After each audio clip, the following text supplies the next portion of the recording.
अब हम जानते हैं कि जो ड्रग होती है वो कहाँ से आती है। जब ड्रग हम जैसे भी ले रहे हैं, चाहे ओरली ले रहे हैं चाहे पेरेंट्री ले रहे हैं, तो वो जब जाती है तो क्या करती है, सबसे पहले ड्रग जो सेल रिसेप्टर के साथ इंटरेक्ट करती है। सेल रिसेप्टर क्या है? हेलो एवरीवन, आज हम क्या पढ़ने वाले हैं। हमने इससे पहले की क्लास में खत्म किया है फार्माकोकाइनेटिक्स। आज की क्लास में हम पढ़ेंगे क्या चीज, फार्माकोडायनेमिक्स। फार्मो जो डायनेमिक्स है वो दो टर्म से मिलकर के बना हुआ है। वो दो चीजें क्या हैं, वो है फार्माकॉन और डायनेमिक्स। फार्माकॉन का मतलब होता है ड्रग और डायनेमिक्स मतलब होता है पावर, यानी जो दवा की पावर होती है उसी की स्टडी होती है फार्माकोडायनेमिक्स। दूसरे भी शब्दों में हम उसे समझा सकते हैं, वो क्या है, what the drug does to the body. Drug हमारी बॉडी में जाकर के क्या कुछ करती है वही होता है फार्माकोडायनेमिक्स। और फार्माकोकाइनेटिक्स क्या था कि हमारी बॉडी ड्रग के साथ क्या करती है। तो बिना किसी कंफ्यूजन के आज की क्लास स्टार्ट करते हैं। आज हम जानते हैं कि ड्रग जो होती है हमारी बॉडी में जाकर के क्या कुछ करती है, चाहे वो अपना मोड ऑफ एक्शन शो करती है, चाहे उसका फार्माकोलॉजिकल एक्शन हो, चाहे उसका एडवर्स इफेक्ट हो। एडवर्स इफेक्ट वो इफेक्ट होता है जो हम नहीं चाहते, वो सारी चीजें अगर होने लगती हैं, जैसे कुछ दवा से सेंसिटिविटी होती है, इचिंग होने लगती है, कुछ दवा से हमें नींद आने लगती है, जैसे कि खांसी की दवा होती है उससे नींद आती है, सिटरजीन होता है उससे नींद आती है, जो हम तो चाहते नहीं कि हमें नींद आए। तो ये सारे जो भी एक्शन होते हैं वो क्या होते हैं, एडवर्स इफेक्ट होते हैं। तो ड्रग की पूरी चीजें, पूरी बातें, चाहे उसके अच्छे काम हो चाहे उसके बुरे काम हो, वो सारी चीजें किस में आएंगी, फार्माकोडायनेमिक्स में आएंगी। फार्माकोडायनेमिक्स हमें पढ़ने से पहले हमें क्या जानना होगा, सारी जो इंपॉर्टेंट टर्म्स हैं उनके बारे में जानना होगा। वो इंपॉर्टेंट टर्म्स क्या क्या है, आइए जानते हैं। सबसे पहला आता है एफिनिटी। एफिनिटी क्या होता है, ability of drug to combine with the receptor. Affinity क्या होता है, एक तरह का अट्रैक्शन होता है। इसी एफिनिटी के कारण ही ड्रग क्या करती है, जाकर के रिसेप्टर के साथ बाइंड करती है और तभी वो अपना कुछ एक्शन शो कर पाएगी। लेकिन अगर हमें सिर्फ और सिर्फ एफिनिटी जानना है तो बस हम यही जानते हैं कि ड्रग जो है जाकर के रिसेप्टर के साथ जब बाइंड होती है, खिंचाव महसूस करती है, तो ही वो होती है उसकी क्या, एफिनिटी। नेक्स्ट आता है इंट्रिंसिक एक्टिविटी। ये क्या कहता है, after binding to the receptor ability to the activate the receptor.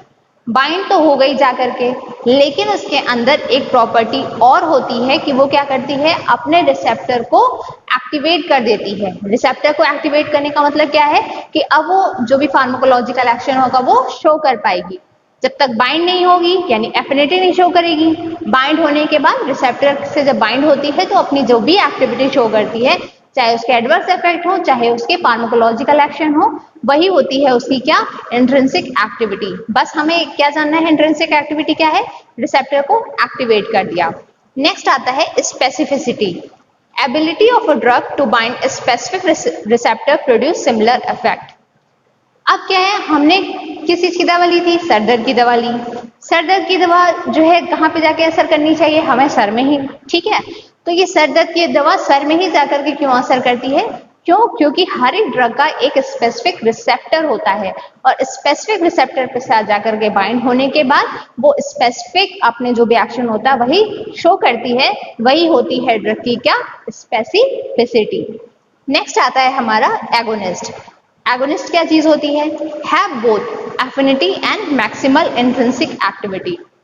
एक ऐसी ड्रग जिसके अंदर एफिनिटी है, एफिनिटी है मतलब वो जाकर के रिसेप्टर के साथ बाइंड हो सकती है, और उसके अंदर क्या है, मैक्सिमल इंट्रिंसिक एक्टिविटी भी है, मतलब वो रिसेप्टर को एक्टिवेट भी कर देगी और उसके जो भी फार्माकोलॉजिकल एक्शन है वो होने शुरू हो जाएंगे। तो वो क्या होता है, एगोनिस्ट होता है। नेक्स्ट टर्म आता है हमारा क्या, एंटागोनिस्ट। एंटागोनिस्ट में क्या होता है, have affinity but no intrinsic affinity. क्या है, एगोनिस्ट का एंटा है, मतलब एगोनिस्ट का ये अपोजिट होगा। एगोनिस्ट को जहां पे जाकर के बाइंड होना होता है वहीं पे एंटागोनिस्ट भी जाके बाइंड करेगा।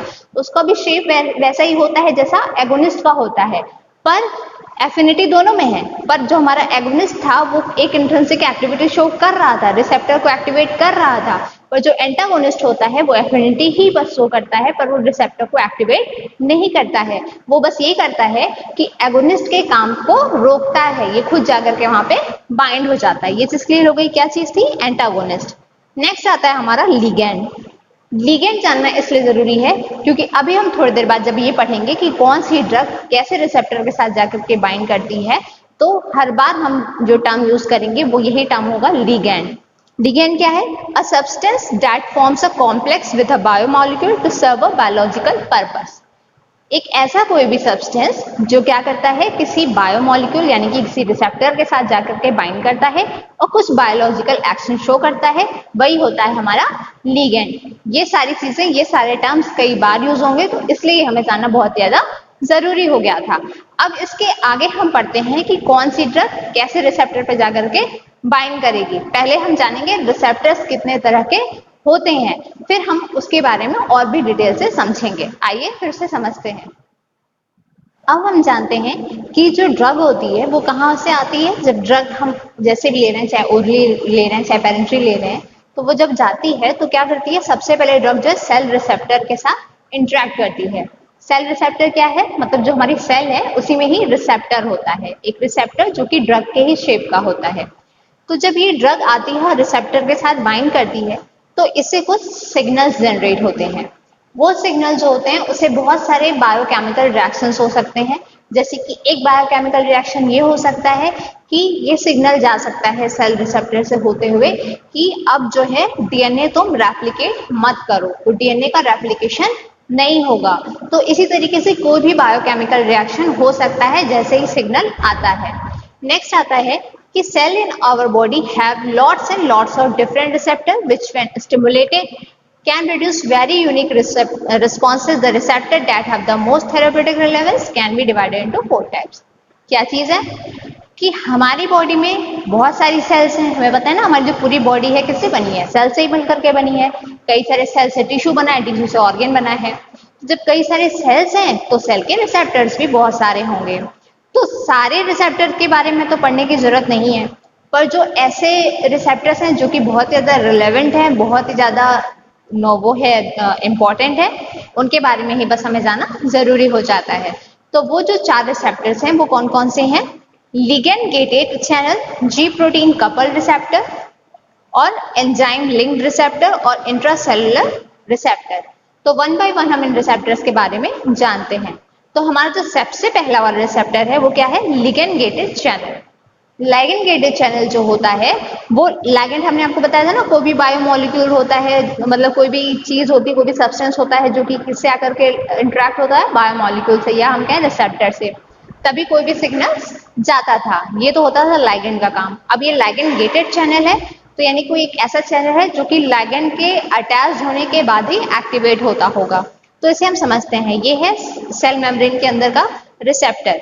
लिगेंड आकर के इससे बाइंड होगा। इससे ही क्यों बाइंड होगा? क्योंकि इसका जो शेप है वो मैच करता है उससे, लिगेंड से ये मैच करता है, तो इसलिए ये आकर के जो है बाइंड करेगा। और इसके बाइंड होने से ही, अब नाम है लिगेंड गेटेड, तो लिगेंड ने जैसे ही बाइंड किया, ये गेट का जो चैनल है वो ओपन हो जाता है और यहीं से सोडियम का, पोटेशियम का, क्लोराइड का, सबका एंट्रेंस यहाँ पे स्टार्ट हो जाता है।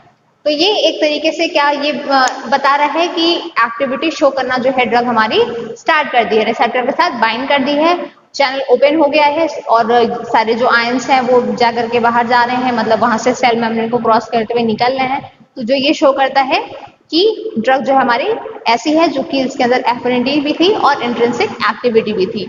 इंट्रिंसिक एक्टिविटी क्या चीज होती है? हमने बताया ही था कि जो क्या करता है, रिसेप्टर को एक्टिवेट करके कुछ सिग्नल्स को जनरेट करा देता है। तो ये होता है हमारा क्या? Ligand gated channel. हमें नहीं लगता इसमें आपको कोई कंफ्यूजन होगी, क्योंकि इसमें बहुत ही सिंपल सा चीज था कि ड्रग आई, जैसे ही लिगेंड जो चैनल से बाइंड किया तुरंत ये चैनल ओपन हो गया, सोडियम क्लोराइड पोटेशियम का आना जाना स्टार्ट हो गया। नेक्स्ट आता है हमारा क्या? जी प्रोटीन कपल रिसेप्टर।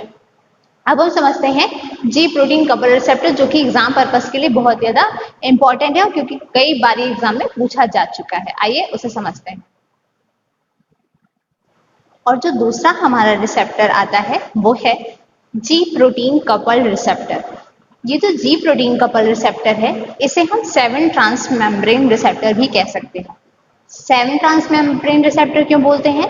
क्योंकि सेल मेम्ब्रेन को ये कम से कम 7 बार क्रॉस करता है। ये आप देख रहे हैं ना, ये जो ऐसे ऐसे लेयर्स बनी हुई हैं, तो ये क्या करते हैं? 7 बार क्रॉस करता है, इसलिए इसको 7 ट्रांसमेम्ब्रेन रिसेप्टर कहते हैं। ठीक है, अब आता है कि जब कोई ड्रग आकर के इससे बाइंड करती है तभी ये कोई भी रिस्पॉन्स करता है, पर ऐसी कंडीशन की बात अभी हम करने वाले हैं जब लिगेंड आकर के बाइंड नहीं हुआ है। तो क्या होता है कि ये जो हमारा जी प्रोटीन कपल रिसेप्टर है इसमें 3 सब यूनिट्स होती हैं। वो कौन सी होती हैं? अल्फा, बीटा और गामा। इन तीनों सब यूनिट्स को साथ में हम कह सकते हैं जी प्रोटीन। अभी जब लिगेंड आकर के या लाइगेंड आकर के बाइंड नहीं हुआ है तो ये अल्फा सब यूनिट जीटीपी के साथ अटैच्ड होती है।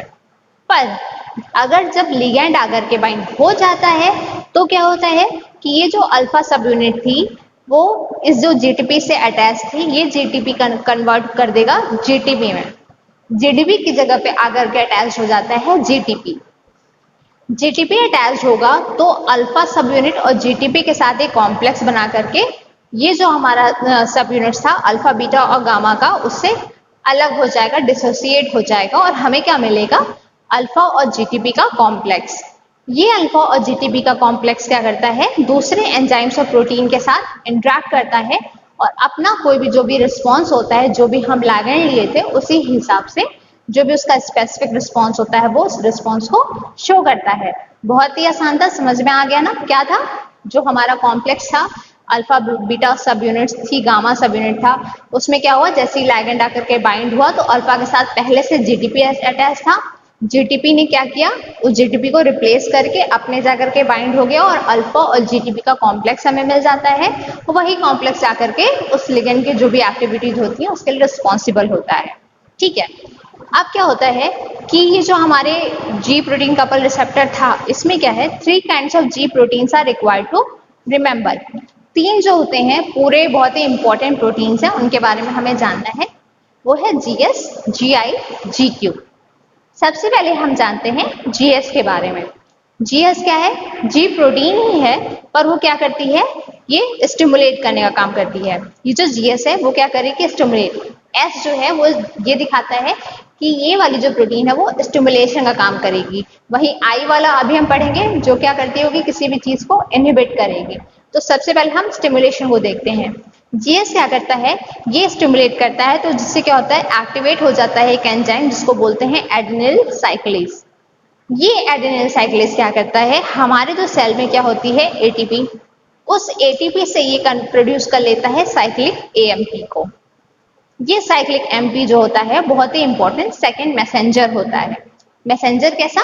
जो भी हमने ड्रग बाइंड करी होगी उसी के रिस्पॉन्स में क्या सिग्नल भेजना है और क्या भी बॉडी में चेंज करना है वो सारी इंफॉर्मेशन भेजने का काम वहां से शुरू हो जाएगा।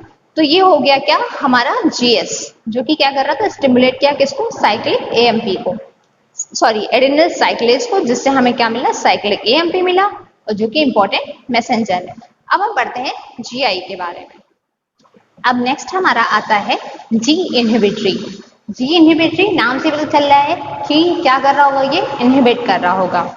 ये इनहिबिट करता है एडेनिल साइक्लेज को।